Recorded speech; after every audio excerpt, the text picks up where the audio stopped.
नमस्कार। पिछले वीडियो में मैंने आपको सिरेमिक टाइल्स के बारे में बताया और मैंने आपको बताया कि इसका प्रयोग करने में क्या फायदे हैं और इसके क्या कुछ नुकसान भी हैं। आज मैं आपको बताऊंगी पोर्सलेन टाइल्स के बारे में और हम जानेंगे कि पोर्सलेन टाइल्स कहाँ पर इस्तेमाल हो सकते हैं और इसको प्रयोग करने में क्या फायदे हैं और क्या इसके कुछ नुकसान भी हैं। तो पोर्सलेन टाइल्स जैसे कि सिरेमिक टाइल्स जो है वो हल्की मिट्टी से बना होता है और हल्की मिट्टी से टाइल बनाकर उसको भट्टी में बहुत तेज आंच पर पकाया जाता है। इसी तरह से पोर्सलेन टाइल भी बनता है। ये भी मिट्टी का ही बना होता है और इसको भी बहुत तेज आंच पर भट्टी में पकाया जाता है। लेकिन फर्क ये है कि पोर्सलेन टाइल जो है ये बहुत ही मुलायम और बहुत ही बारीक मिट्टी से बना होता है और इसमें छेद नहीं होते जैसे कि सिरेमिक टाइल वाली मिट्टी में छेद होते हैं। और इसको बहुत ज्यादा तेज आंच पर बहुत ज्यादा ऊंचे तापमान पर इसको भट्टी में पकाया जाता है। सिरेमिक टाइल्स को जितने तापमान पर पकाया जाता है उससे ज्यादा ऊंचे तापमान पर इसको पकाया जाता है और इस कारण ये बहुत ही सख्त हो जाता है। और इसके बाद इसको जो पकाने के बाद इसकी सतहों को रगड़ा जाता है और उनको बिल्कुल मुलायम कर दिया जाता है और इसकी सतहों को चारों तरफ से हर सतह के ऊपर लिक्विफाइड ग्लास शीशे को पिघला के उससे इसके ऊपर पॉलिश की जाती है जिससे कि इसमें चमक आ जाती है और इसकी कोई भी सतह खुरदुरी नहीं होती। इसके विपरीत सिरेमिक टाइल्स में हमने देखा कि केवल ऊपर वाली सतह को बाहरी सतह को ही पॉलिश किया जाता है और अंदर की सतहों को छोड़ दिया जाता है। तो अंदर की सतहें जो है वो खुरदरी होती हैं। लेकिन पोर्सलेन टाइल्स में हर तरफ से जो सतहें हैं सारी सतहों को ग्लास को पिघलाकर उससे चमकाया जाता है जिससे इसमें एक चमक आती है और इसकी हर सतह बहुत मुलायम होती है, बहुत छूने में बहुत चिकनी होती है।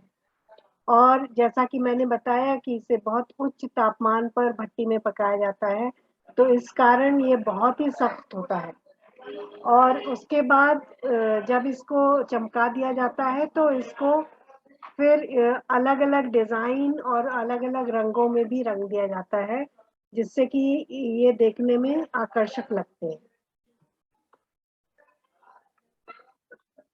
इसके बहुत फायदे हैं और जैसा कि हमने देखा कि ये बहुत ही सख्त है तो इसलिए ये आसानी से टूटता नहीं है और इसलिए इनको ऐसी जगहों पर लगाना बहुत ही फायदेमंद है जहाँ बहुत सारे लोग आते जाते हैं, गाड़ी आती है, ऐसी जगहों पर इसको लगाना बहुत ही फायदेमंद है। जैसे कि जब हम गाड़ी अंदर लाते हैं घर के अंदर तो उस रोड पर या उस गैराज में और वरांडे में जहाँ पर बहुत सारे लोग आते हैं और हॉल के अंदर, छत के ऊपर और किचन में, ऐसी जगहों पर जहाँ आवागमन बहुत होता है, ऐसी जगहों पर इसे लगाना बहुत फायदेमंद है क्योंकि ये आसानी से टूटता नहीं है।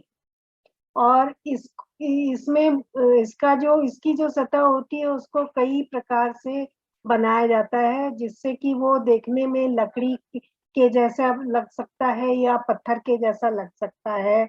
और इस कारण से आपको जहाँ पर भी जैसी आवश्यकता हो वैसी डिजाइन का आप पोर्सलेन टाइल ले सकते हैं। और हमने देखा कि इसकी जो मिट्टी होती है वो बहुत ही चिकनी होती है और बहुत ही बारीक मिट्टी होती है, उसमें छेद नहीं होते। तो इसलिए इसमें से पानी रिसने की संभावना बहुत ही कम होती है और इस कारण हम इसे ऐसी जगहों पर लगा सकते हैं जहाँ पर पानी रिसने की संभावना हो, जैसे कि दीवार में अगर पानी रिस रहा है या छत से पानी लीक होता है तो और दीवार गीली हो जा रही है या छत से पानी टपक रहा है, तो ऐसी जगहों पर इसको लगाना बहुत ही फायदेमंद होता है। तो दीवार पर, छत के ऊपर और ज़मीन पर इसको लगाना बहुत ही फायदेमंद होता है। इसके अलावा हमने देखा कि ये बहुत ही उच्च तापमान में बनाया गया है और बहुत ही तेज़ गर्मी को ये सहन कर सकता है। तो इसलिए इसको ऐसी जगहों पर लगा सकते हैं जहाँ पर जैसे उष्ण जलवायु वाले जो देश हैं जहाँ गर्मी बहुत पड़ती है, ऐसे देशों में इनका इस्तेमाल करना अच्छा होता है। और ऐसे जैसे घर में किचन में जहाँ आग जलती है और जिसका तापमान ज़्यादा होता है, ऐसी जगहों पर इसको लगाना फ़ायदेमंद होता है। पोर्सिलेन टाइल्स के कुछ नुकसान भी हैं, इनके कुछ प्रतिकूल प्रभाव भी होते हैं और अभी हम देखेंगे कि इनके क्या प्रतिकूल प्रभाव हैं। तो बहुत तेज़ गर्मी में ये जो है ये गर्म हो जाते हैं और इनके कारण हमारी जो दीवारें हैं, ये गर्म हो सकती हैं। फिर आपको ठंडक के लिए एसी चलाने की आवश्यकता पड़ेगी जिसमें बिजली खर्च होगी। तो इस चीज़ का ख़्याल रखना चाहिए।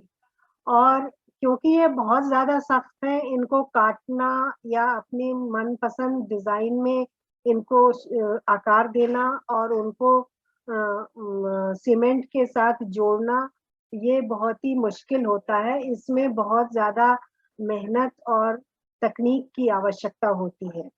तो इस कारण से इसको लगाना मुश्किल होता है और इसके लिए ऐसे कारीगरों को बुलाना चाहिए जो पोर्सिलेन टाइल्स को जिनको जोड़ने का अनुभव हो और उनको काटने का अनुभव हो।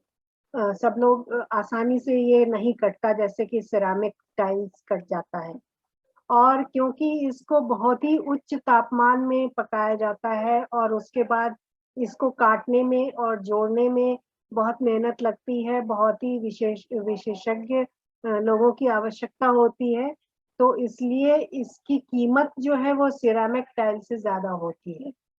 तो देखने में सिरेमिक टाइल और पोर्सिलेन टाइल आपको एक जैसे लग सकते हैं, लेकिन ये कुछ अंतर हैं इनमें जिससे आप समझ सकते हैं कि सिरेमिक टाइल और पोर्सिलेन टाइल के क्या फ़ायदे हैं, इनके बीच में क्या फ़र्क है और इन इन दोनों के क्या अलग-अलग प्रतिकूल प्रभाव हो सकते हैं। तो अपनी ज़रूरत के मुताबिक आप सिरेमिक या पोर्सिलेन टाइल घर के अलग-अलग हिस्सों में लगा सकते हैं। तो आज के लिए इतना ही। अगले वीडियो में मैं आपको किसी और विषय के बारे में बताऊँगी। धन्यवाद।